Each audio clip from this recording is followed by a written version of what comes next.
And I can't stop smiling because this was like a huge goal of mine to achieve, and I finally did it. Hi guys, welcome back to Nurse Katherine here. I want to share an awesome accomplishment with you guys today. So some of you might be like, what is this title about? This is way too bright. All right, sorry, that was really bright facing that direction. But today I want to share with you all a really exciting accomplishment that I've been really determined to achieve at the hospital that I'm working at, and that is becoming an RN 4. Now some of you might be confused, like, what is an RN 4? I thought there's only one kind of RN, one kind of registered nurse. Well, depending where you work, there are different levels of a registered nurse. So let's backtrack here a little bit. When I was a new grad, I was a registered nurse 1. After 6 months, I became a registered nurse 2. That's like your probation period. I shouldn't say probation, but kind of like that.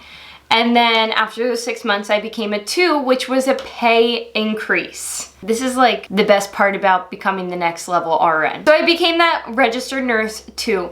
With doing that, I didn't actually have to do anything to get to that level. It was just hit my 6 months mark and get to the next level. After that, I became a registered nurse 3. To get to a 3, I needed to be in my bachelor's degree or taking classes for it or have my bachelor's degree. And you also have to be on a committee at the work I'm working at. And you also have to do a project. With the project, it had to be unit-based. It didn't have to go beyond that. Also with the RN 3 title, that was a 5% pay increase from RN 2. So at that time, I got a 5% increase. And I think you had to be a nurse for 2 years to be able to become an RN 3 at the hospital I work at. With that being said, you can really differentiate your pay from your peers or from your classmates that you graduated with. The more work you're putting into your job. Like if you're going to committees, if you're the chair on a committee, all that stuff accounted into this pay increase and a next level RN. And I can't stop smiling because this was like a huge goal of mine to achieve, and I finally did it.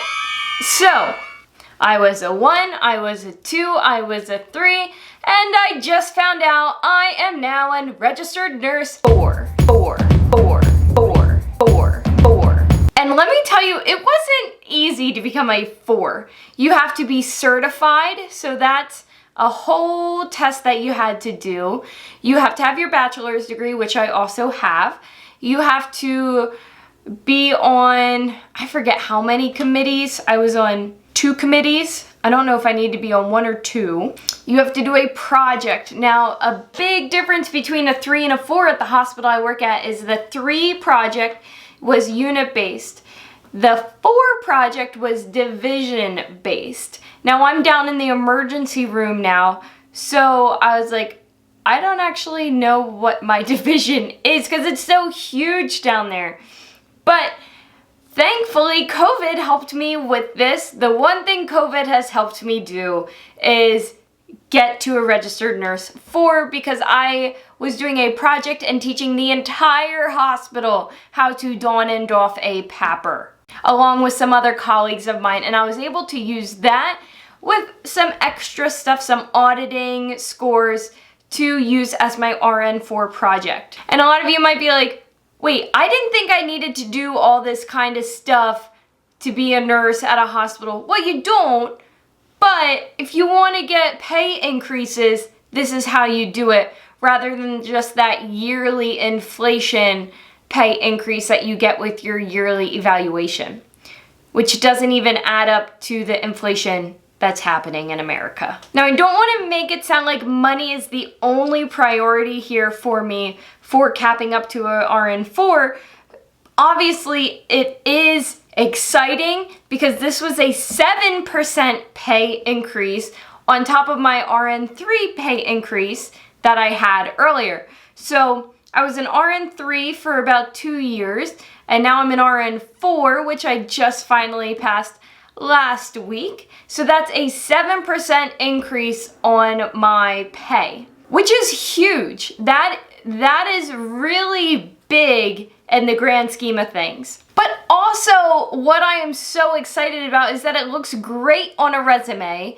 If I want to go into a master's program, if I am ending my job and going somewhere else, an RN4 looks awesome. Now there is a level 5, which I will not get to because I am not in a master's program. I don't have my master's degree, nor do I know if I ever will get my master's degree. But that's how you get to a level 5 at the hospital that I'm working at. So I just wanted to come on here and share my exciting news with you guys about me becoming a registered nurse 4, because growing in nursing is huge and you're always learning, and it's just super exciting when people accomplish things and you're hitting your goals. So this is a goal I've been working at for a long time, and I am so happy to share it with you guys that I finally hit this goal. And stay tuned because I have some very exciting news coming. I just can't share it quite yet. So stay tuned for next Saturday's video because it's big. It is some big news for you guys. So that's really about it. I just wanted to share with you that I hit a level 4 and I'm just really excited about it. So that is really about it, and I will see you guys in Tuesday's, this is Tuesday's video. I'll see you in Saturday's video.